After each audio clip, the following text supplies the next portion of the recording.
There is Israel, which is Jewish. There is Palestine, which is Muslim. And then there is Hamas, which is an Islamist terror organization. So, does it not make sense for the Jews and the Muslims of Israel and Palestine to come together to fight the Hamas?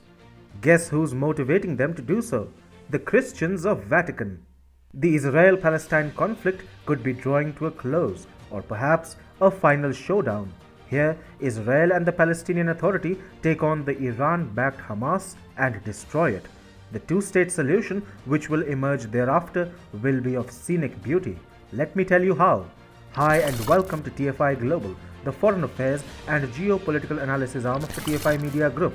I am your host Sanbir Ranhotra, and in this video I will tell you about the land division equation for the PA and Gaza Strip that could be true soon.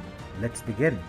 The Palestinian Authority, which governs the scattered West Bank territories, has come out to openly support a two-state solution to the Israel-Palestinian conflict. This support for an internationally recognized two-state solution came when Palestinian Authority President Mahmoud Abbas met with Pope Francis on Thursday. The Palestinian Authority President also met with Italian Prime Minister Mario Draghi and several senior Vatican officials.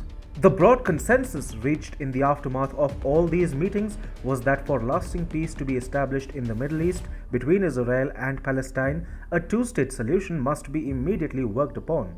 Of course, Palestine has in the past rejected a feasible two-state solution on umpteen occasions, leading to the Jewish nation of Israel abandoning all efforts to walk on that path again. Now, for PA President Mahmoud Abbas to vouch for a two-state solution after meeting with the Pope is indeed significant and comes in the backdrop of a larger consensus being formed between Israel and the Palestinian Authority that they both need each other to decimate Hamas, which is in control of the Gaza Strip. The Vatican is in firm support of a two-state solution between Israel and Palestine. To the same effect, it was stressed that it is absolutely necessary to reactivate direct dialogue in order to achieve a two-state solution, also with the help of more vigorous efforts on the part of the international community.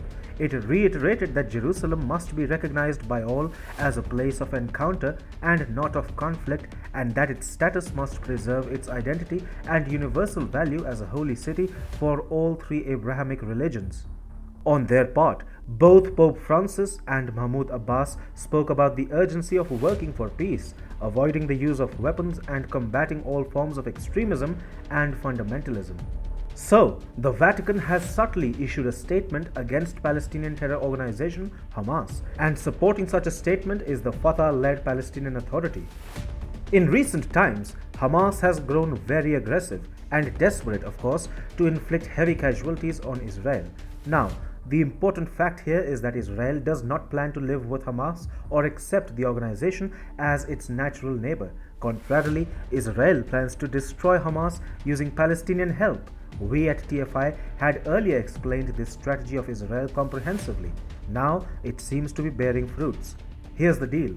The West Bank is being eyed by Hamas, and the Fatah-ruled Palestinian Authority, which governs the West Bank, is not planning to let the Gaza-based organization have a free run in its territories.